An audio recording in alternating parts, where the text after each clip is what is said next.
Hey everyone, welcome to The Explainer. Today we're jumping right into some incredibly fascinating source material. We're going to objectively deconstruct a recent, highly charged Talk Tag TV interview with Australian One Nation Party leader Pauline Hanson. Now, Hanson is a massive figure in Australian populist politics, and in this specific interview, she lays out a very clear worldview, drawing some really direct parallels between the social climates of Australia and the United Kingdom. Our goal today is to neutrally map out exactly how she builds these arguments, what she claims is at stake, and how she pitches her solutions to the public. Because honestly, understanding this strategy is absolutely crucial to understanding modern global elections. Okay, let's dive right into this. To make sense of her arguments, we've broken her rhetoric down into four clear pillars. 1. Economics and housing. 2. Cultural critiques and religion. 3. The UK as a warning. And 4. Hanson's proposed policies. To really grasp the driving force behind this entire interview, we have to start with this exact quote. When the host asks, "Is the UK a warning to Australia about what can happen?" Hanson just replies, "Right, it is." She uses the United Kingdom as this rhetorical mirror throughout the whole conversation. By pointing to issues she sees in Britain, she frames her political arguments about Australia's future, creating this intense sense of urgency for her audience.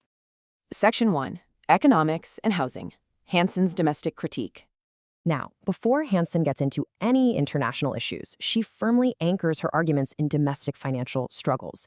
She literally calls the current government's approach to the economy and migration a Ponzi scheme. In her view, bringing in a massive influx of people isn't about enriching the nation's culture. She argues it's basically a mathematical maneuver just to prop up the GDP on paper, all while ignoring the strain it puts on everyday citizens who are just trying to pay rent.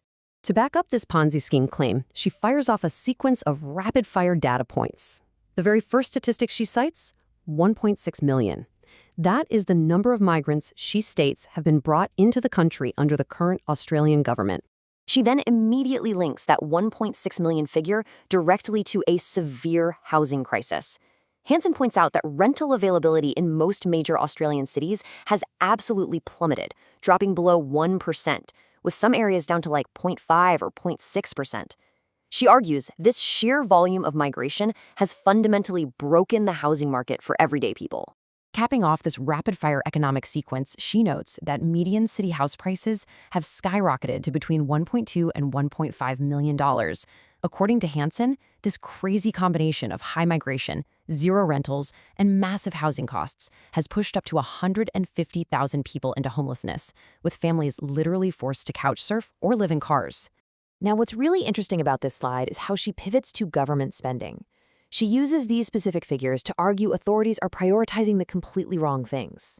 She cites the hiring of 50,000 new public servants, sending $600 million to Papua New Guinea for a stadium, $50 million to Afghanistan, and $150 million on climate change travel for politicians. Combine that with our claim of a 300% power bill increase due to net zero policies. And she's painting a picture of an out-of-touch government prioritizing overseas and environmental projects over their own citizens. She then zooms out to national productivity. She contrasts a prosperous past, where Australia saw an 8.9% investment rate, with today, which she claims is hovering around 5%. Why the drop? Well, she points the finger at what she calls red, blue, and green tape. She claims environmental regulations are causing 9-year delays for mining approvals, driving major companies like BHP to pull investments and head to places like Argentina instead. We can really anchor her entire economic argument with this quote. By directly labeling the ruling Labour Party a socialist communist government that's driving the standard of living down, she's framing her political opponents to her supporters not just as folks with different policies, but as a literal existential threat to the Australian way of life. Section 2, Cultural Critiques and Religion, International Incidents. Right in the middle of the interview, the conversation takes a dramatic pivot. Breaking news comes in about an attack at a Berlin gay pride celebration. Responding to this, Hanson outlines a very stark stance. She completely rejects the idea that Islam is a peaceful religion. Instead, she defines it explicitly as a radical ideology that is inherently hostile to Western ways of life. So she's framing this as a fundamental clash of civilizations. Let's move to the next slide and see how this builds, because she maps out this highly specific 3-step progression. She claims radical ideologies subvert Western nations from within by following these exact steps. Step 1, arrive and abide by the laws while waiting to build numbers. Step 2, enter local councils. And step 3, enter state governments to enact sweeping changes. She presents this as a highly deliberate strategy for cultural takeover. To validate this fear for her audience, Hanson strings together a list of specific international tragedies. She points to attacks at Berlin Pride, the Christmas markets, the Manchester Arena, London Bridge, and hits very close to home with Bondi Beach in Australia.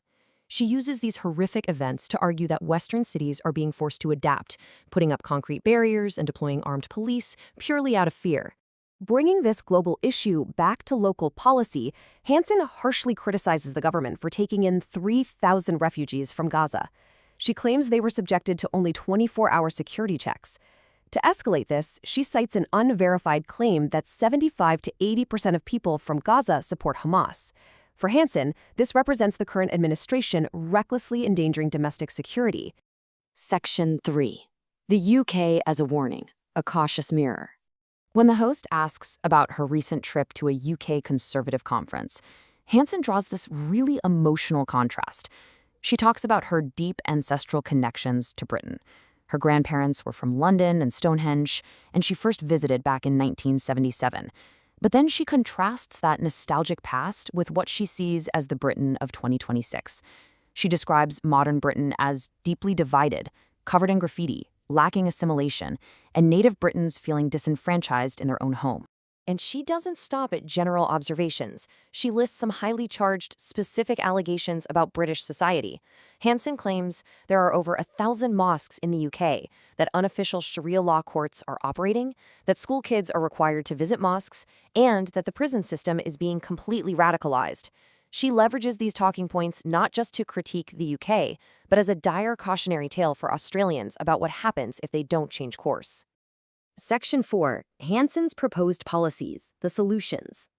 So the crucial point is, after laying out what she frames as an array of existential problems, Hanson outlines her firm political solutions. If given power, she promises to ban the burqa entirely. She pledges to halt immigration from what she deems radical Islamist countries. Economically, she promises to drastically cut migration to prioritize housing and healthcare for domestic citizens. And above all, she demands a return to strong, uncompromising leadership. She concludes this pitch with a highly emotional call to action. She tells the audience, you as a nation, as a people, have to stand up and support them, and you need to fight beside them. Get your country back. This perfectly encapsulates the core populist appeal of her rhetoric. It's built to resonate deeply with voters who feel left behind, framing politics entirely as a battle for national survival. And that brings us to the end of our explainer. We've objectively mapped out how Hanson builds her case, from economics and housing to her stark cultural warnings. So what does this all mean? The question we want to leave you with today is this. As global politics continues to polarize, how will these specific types of stark warnings and radical solutions actually resonate with voters at the next ballot box? Not just in Australia, but in the UK as well. Thanks so much for joining us as we unpacked this, and we'll catch you next time.